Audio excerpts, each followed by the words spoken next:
Hey guys, what's going on? Shaw here, and today, finally, the new seasonal affix has hit the PTR in the latest build. And today in this video, I just wanted to quickly talk about kind of my opinions, some of my concerns, and some of my observations on the affix after doing a very minuscule amount of testing. I just really want to kind of get my thoughts out there before I go any further and just kind of share with you guys exactly what's going on. So we're going to dive right into this one. So how the affix reads, or I guess I should say, the new affix is called Tormented, and it reads, servants of the jailer can be found throughout the dungeon and grant powerful boons when defeated. If a servant is not dealt with, they empower the final boss. There was a wide variety of speculation before this has hit the latest build, before it hit the PTR. But for the most part, it was kind of spot on. You know, there were data mined powers that were kind of speculated to show up in Mythic Plus, and there are still a lot of concerns about exactly how the affix is going to rotate, or if there's going to be RNG things involved and aspects to this affix, and we're going to have to just continue testing before we know all the answers to that. But I was able to go in to a Plaguefall with my good friend Pika, and we were able to kind of test out exactly how this is going to work. So the footage you're going to see in the background of this video is just going to be us messing around in like a Plaguefall 5. We ended up just going on PTR, taking a key, dropping it down to like a 5. We should have gone lower, to be honest, just to kind of deal with some of the different mobs. So what's going to happen is you're going to experience these mobs throughout the dungeons, located in different spots. Now, this was, I guess, one of our bigger concerns that me and Pika talked about, and I'm sure a lot of people were wondering. But are these going to be in locations that are kind of obvious and are already part of kind of the routes that people run? Or are they going to be in new spots or different spots that are going to force groups to go to different parts of the dungeon to, you know, make sure that this mob is being killed, or to skip it, you have to now find a different path. So, for example, in Plaguefall, right after Globgorg, the first boss, you're going to see one of these powerful foes from the jailer, or servants of the jailer, and it's right near the plague borers. Now, this changes up a lot of tank strategy. A lot of tanks will skip around this, pull plague borers into a patrol. But now, you either have to kind of skip those plague borers and go a different route, or you have to deal with that jailer mob by itself. Or a third option, you can pull actually the plague borers into this mob. Now, Plaguefall is a good example, and the reason I wanted to run Plaguefall is I wanted to see if these mobs could interact with different parts of the dungeon. For example, the plague borers. I wanted to see, can the plague borers actually help you defeat these mobs? And they do. They do work currently.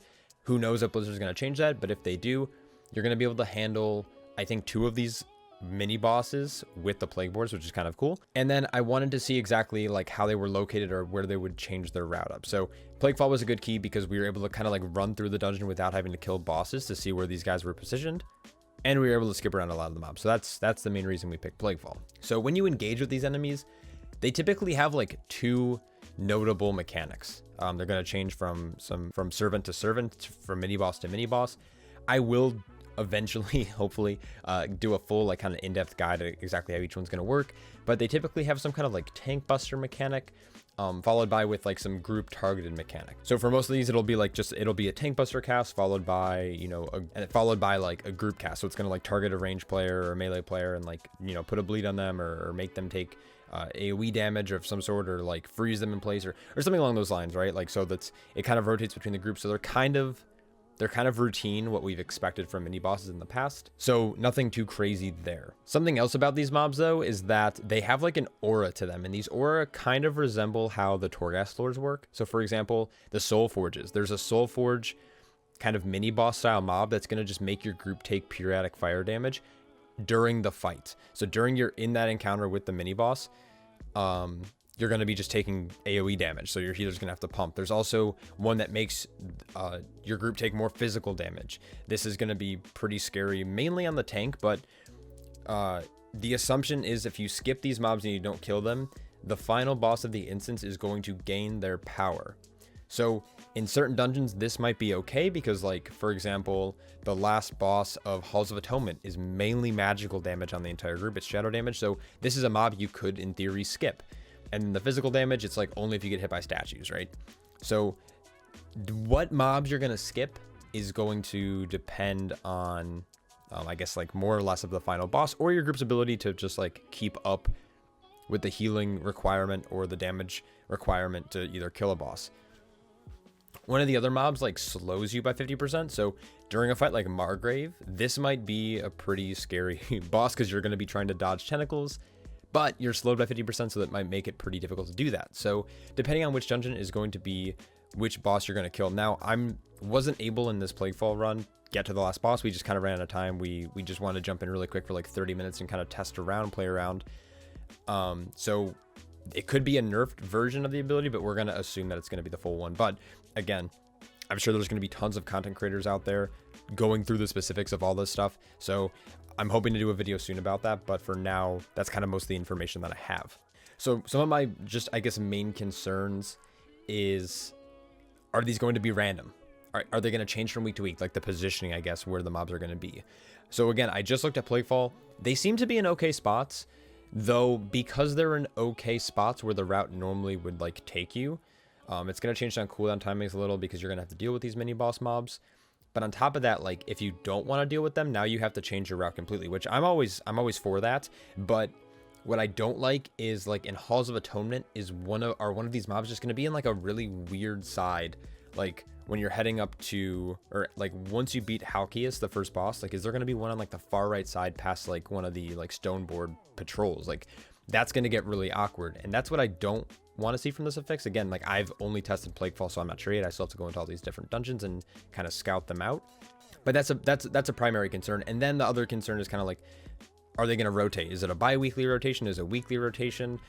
Is it a monthly rotation? We don't know yet. Awakened Affix had an A and B pattern. So it was A for 2 weeks, then it was B for 2 weeks, and it would swap back and forth. So this is something that we might see. But again, we have to see further testing, because currently the week that it's now that I'm recording this video and it's been released, it's like a bolstering storming week.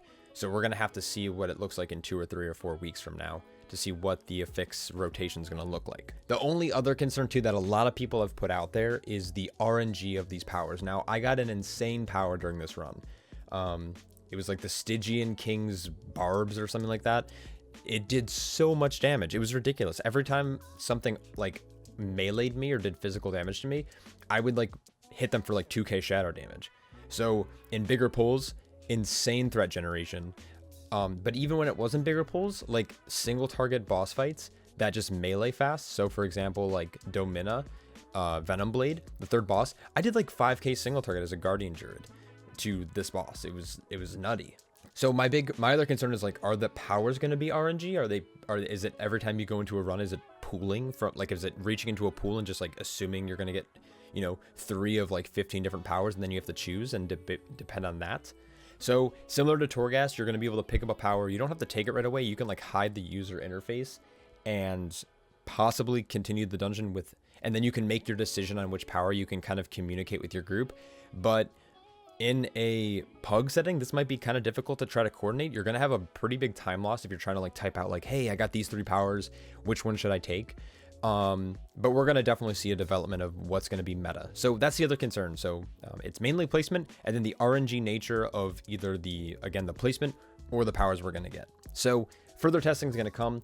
I plan on streaming some of this week. So if you haven't followed my stream, go check me out there. You can find the link in the description below or on my YouTube page. Also, I do plan on doing, again, more testing. So I will eventually have videos and some guides and routes coming out for that as the information develops. So that was just kind of my thoughts, just my speculation.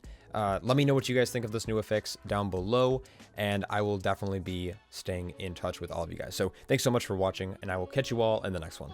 Take care.